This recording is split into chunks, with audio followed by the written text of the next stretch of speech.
Bismillahirrahmanirrahim. Assalamu alaikum 10th class. I hope you all are fine. It's Miss Hafsa Zahid again with you, and it's honor for me to join you again. I hope Allah will help us to continue our studies with these online classes and will give us success in this respect. So बच्चों आप लोगों का alkenes alkynes hydrocarbons वाला chapter continue था और हम लोगों ने अल्काइंस के रिएक्शन से स्टार्ट करना है। सो अल्काइंस के केमिकल रिएक्शंस की अगर बात करें तो अल्काइंस के अंदर आप सब जानते हैं कि वो 3 बॉन्ड्स हैं उसके अंदर, ठीक है। Alkynes have triple bond, so it's a reactive compound. Triple bond की वजह से वो रिएक्टिव कंपाउंड है। A triple bond consist of 2 weak bond. अब उन ट्रिपल बॉन्ड यानी कि उन 3 बॉन्ड्स के अंदर से 2 बॉन्ड्स जो हैं वो वीक हैं और एक बॉन्ड जो है वो स्ट्रॉन्ग है, क्योंकि एक बॉन्ड सिग्मा बॉन्ड होता है और 2 पाई बॉन्ड होते हैं। When the alkynes react with other substances, जब अल्काइंस दूसरे सब्सटेंसेस के साथ रिएक्ट करते हैं, the 2 weak bonds are readily broken, तो वो जो वीक बॉन्ड्स हैं वो रेडिली टूट जाते हैं, ब्रेक कर जाते हैं 1 बाय 1, और एडिशन यहाँ पर आराम से हो जाती है, ठीक है। ट्रिपल बॉन्ड टूट मतलब कि ट्रिपल बॉन्ड में से एक बॉन्ड टूटा, अब उस एक बॉन्ड के टूटने के बाद हम कुछ भी उसके अंदर ऐड कर सकते हैं उसकी डेफिशिएंसी को कवर अप करने के लिए। The addition reaction of alkynes resemble those of alkenes, तो अल्काइंस के एडिशन रिएक्शन अल्कीन्स के साथ बहुत हद तक रिजेंबलेंस रखते हैं, ठीक है। फर्स्ट रिएक्शन है addition of halogen. Chlorine and bromine add to the acetylene to form the tetra chloromethane and tetra bromomethane respectively. अब क्लोरीन के साथ जब एसिटाइलिन रिएक्ट करेगा तो बनेगा टेट्रा क्लोरोइथेन, और ब्रोमीन के साथ रिएक्ट करेगा तो बनेगा tetra bromoethane. When the bromine water is added to the acetylene, red brown colour of bromine water is discharge rapidly due to the formation of colourless tetra bromomethane. अब acetylene के अंदर जब bromine water add किया जाता है तो bromine water का colour होता है रेडिश ब्राउन। ब्राउन जिस तरह का ईंट का कलर होता है ना, रस्ट सा, उस तरह का कलर होता है इसका। ब्रोमीन वाटर के ऐड करने से क्या होता है, एसिटाइलिन के अंदर ऐड करने से ब्रोमीन वाटर का जो कलर होता है वो डिस्चार्ज हो जाता है, क्योंकि वहाँ पर ब्रोमीन वाटर से एसिटाइलिन रिएक्ट करके टेट्रा ब्रोमोमीथेन बना देता है। जैसा कि यहाँ पे आप देखें, C ट्रिपल बॉन्ड CH+2Br2, जब इसमें इसका बॉन्ड ब्रेक करेगा तो इसके ऊपर Br अटैच हो जाते हैं, टेट्रा ब्रोमोमीथेन बन जाता है। The reaction is use to identify the unsaturation of alkynes.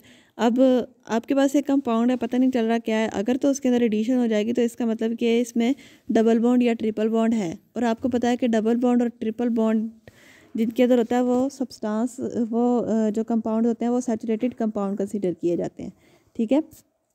फिर उसके बाद इसका दूसरा रिएक्शन है ऑक्सीडेशन विद KMnO4।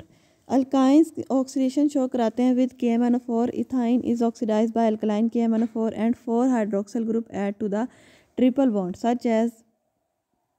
क्या होता है, ट्रिपल बॉन्ड के साथ KMnO4 रिएक्ट करता है, मतलब कि अल्काइन के साथ KMnO4 रिएक्ट करता है वाटर की प्रेजेंस के अंदर, तो ये हमारे पास प्रोडक्ट बनती है 2MnO2 और 2KOH के साथ। अब ये जो प्रोडक्ट बनी है, the intermediate product eliminates the water molecule to form the glyoxal which is further oxidise to form the oxalic acid. अब उसके अंदर से जो हमारे पास प्रोडक्ट बनी थी उसमें से वाटर मालिक्यूल निकलता है और ग्लाइऑक्सल बन जाता है, मतलब कि डबल बॉन्ड हो ग्लाइऑक्सल बन जाता है, जिसकी फर्दर ऑक्सीडेशन होती है KMnO4 की प्रेजेंस में, तो उससे बन जाता है ऑक्सैलिक एसिड, ठीक है। अगर आपको क्वेश्चन आता है prepare oxalic acid from acetylene या इथाइन, तो आपने ये वाले 2 स्टेप्स लिखने हैं कि पहले आप इथाइन को रिएक्ट करवाते हैं KMnO4 के साथ, मतलब KMnO4 से उसकी ऑक्सीडेशन करवाते हैं तो एक प्रोडक्ट बनती है। वो प्रोडक्ट वाटर को लूज़ करने के बाद ग्लाइऑक्सल में चेंज हो जाती है, और ग्लाइऑक्सल दोबारा से ऑक्सीडेशन करने के बाद ऑक्सैलिक एसिड में कन्वर्ट हो जाता है, ठीक है। उसके बाद है uses of acetylene. Acetylene produce oxy acetylene flame with oxygen. Acetylene जो से हैं ऑक्सीजन के साथ ऑक्सी एसिटाइलिन फ्लेम बनाते हैं। It is the highly exothermic reaction, ये हाईली एक्सोथर्मिक रिएक्शन है। Heat release is use for welding purposes. Heat release जो सी होती है वो वेल्डिंग पर्पसेस के लिए यूज़ की जाती है। Acetylene is use to prepare other chemicals. Acetylene जो से दूसरे केमिकल को प्रिपेयर करने के लिए यूज़ किए जाते हैं, such as alcohol, acetaldehyde and acids. It is use for ripening of fruits. इसको फलों को पकाने के लिए, फलों की राइपनिंग के लिए यूज़ किया जा सकता है। It is use for manufacturing of polymer products like polyvinyl chloride, polyvinyl acetate and synthetic rubber like the neoprene. Synthetic rubber, जो रबड़ आप लोग यूज़ करते हैं, रबड़, सिंथेटिक रबड़, उसकी प्रोडक्शन के लिए ये यूज़ की जाती है एसिटाइलिन.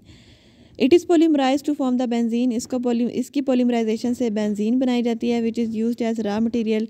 इसको डिफरेंट प्रोडक्ट्स के अंदर आपको पता है ऑर्गेनिक कंपाउंड के अंदर बहुत हद तक काफ़ी कंपाउंड्स के अंदर बेंजीन पाई जाती है.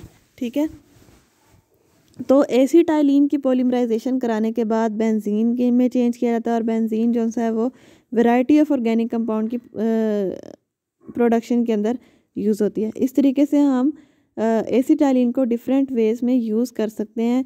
और यहाँ पर आपको कन्फ्यूजन हो रही होगी कि पॉलीविनाइल क्लोराइड, पॉलीविनाइल एसीटेट, ये सब कुछ क्या है. ये बेटा केमिकल्स के नेम, पॉलीमर्स हैं. पीवीसी प्लास्टिक आपने सुनी भी होगी, ये जिनके ये पाइप्स बनते हैं या वाटर पाइप्स जो ज़मीनों के अंदर डलते हैं, ये सारे पीवीसी प्लास्टिक के बने होते हैं. तो वो बेसिकली पॉलीविनाइल क्लोराइड होता है. और इनकी प्रिपरेशन के लिए जो पॉलीमर प्रोडक्ट चाहिए होता है वो एसिटाइलिन से बनता है. ठीक है, इसी तरह सिंथेटिक रबड़ के बारे में आप लोग सब जानते हैं. पॉलीविनाइल एसीटेट भी इसी तरह एक केमिकल का नाम है. ठीक है, इस तरह एसिटाइलिन जो है वो डिफरेंट वेज के अंदर यूज़ हो सकती है. और एसिटाइलिन के कुछ रिएक्शंस हमने यहाँ देखे हैं. जस्ट 2 रिएक्शन, एडिशन रिएक्शन दिखाए हैं. ट्रिपल बॉन्ड में से जो पहले 2 वीक बॉन्ड हैं वो टूटते हैं और एडिशन रिएक्शन शो करते हैं. जितने एडिशन रिएक्शन शो करते हैं. इसके अलावा ऑक्सीडेशन के अंदर हम लोगों ने देखा कि ग्लाइयोक्सिल और ऑक्सैलिक एसिड कैसे बनता है. इसके अंदर इंपॉर्टेंट ग्लाइयोक्सिल और ऑक्सैलिक एसिड का फार्मूला भी है. समटाइम्स क्वेश्चन के अंदर आ जाता है कि ग्लाइयोक्सिल और ऑक्सैलिक एसिड का फार्मूला बनाएं, केमिकल स्ट्रक्चर लिखें या फार्मूला लिखें या कुछ भी ऐसा. तो आपने इनका फार्मूला लाजमी याद करना है. उम्मीद है कि आपको समझ आई होगी. अल्लाह ताला आपको अपने हिफ्ज़-ओ-ईमान में रखे. अल्लाह हाफिज़.